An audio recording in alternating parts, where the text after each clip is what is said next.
kita teringat kepada satu hadis di mana Rasulullah sallallahu alaihi wasallam pernah bersabda, "Ya'ti 'alan nasi zamanun ru'asa'uhum kal asad wa wuzara'uhum kaz-zi'ab wa qudatuhum kal kilab wa katsirun nasi yawma idzin kal aghnam." Pada satu saat, kata Nabi, akan datang di tengah masyarakat manusia di mana pada masa itu muncul pemimpin-pemimpin yang bertingkah laku seperti singa. Ru'asa'uhum kal asad. Pemimpin-pemimpin mereka bertingkah laku seperti singa. Saudara kenal singa? Saudara boleh periksa. Di mana ada hutan, singa selalu menjadi raja. Padahal hutan belum pernah bikin pemilihan umum. Tapi yang namanya singa tidak pernah peduli. Ada pemilihan umum atau tidak, raja hutan tetap singa. Kenapa? Karena singa menjadi raja di hutan bukan berdasarkan kebenaran, tapi karena kekuatan. Karena kuat, maka dia naik jadi raja. Soal benar atau tidak, soal lain. Maka sebagai akibatnya, setelah si singa ini naik menjadi raja hutan, dia bukan melindungi rakyatnya, malah makanin rakyatnya.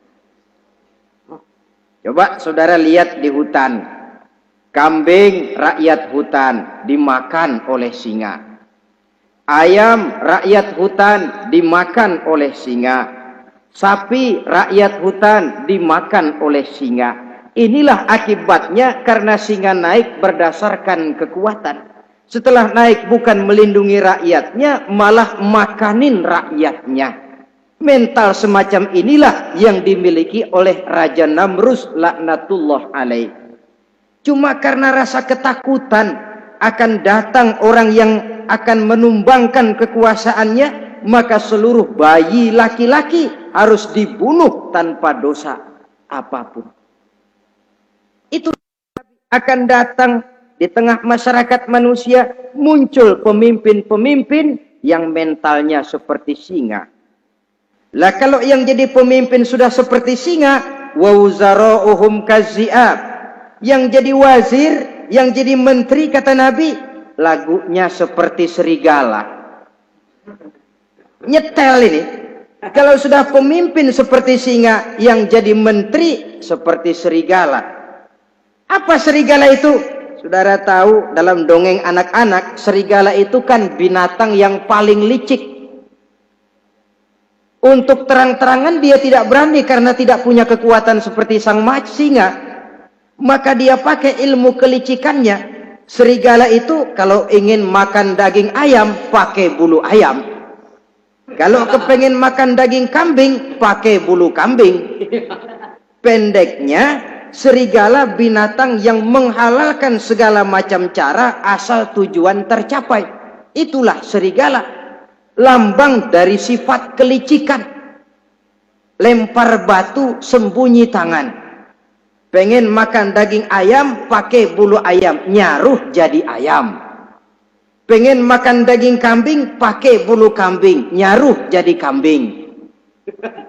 Ini akibat dari yang pertama tadi. Pemimpin seperti singa, lalu menteri pun seperti serigala. Efeknya kemudian yang segera menyusul apa? Wa qudatuhum kal kilab. Kalau pemimpin sudah seperti singa, menteri sudah seperti serigala, wa qudatuhum kal kilab, akan muncullah para penegak hukum yang mentalnya seperti anjing. Inna lillahi wa inna ilaihi raji'un. Penegak hukum yang mentalnya seperti anjing itu. Anjing, saudara lihat, anjing akan setia kepada siapa saja yang memberinya daging. Kalau dia disuruh jaga rumah, dia tidak bisa membedakan mana yang maling, mana yang tamu. Biar yang datang tamu, kalau nggak bawa apa-apa, pasti digonggong. Biar yang datang maling, kalau bawa daging, anjing kalem. Pokoknya siapa yang memberi saya daging, itulah majikan saya.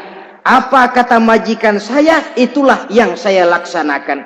Maka hilang kebenaran hukum, hancur norma-norma keadilan.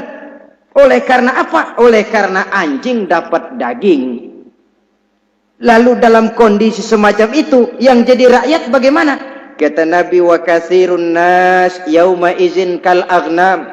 Adapun kebanyakan orang pada masa itu, lagunya sudah seperti kambing. Saudara, kambing itu binatang yang cuma menang geroyokan dan tidak punya alternatif. Namanya kambing, digiring ke lapangan embe.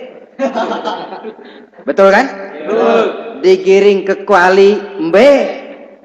Dikasih makan rumput embe. Sampai pun mau dipotong masih embe juga.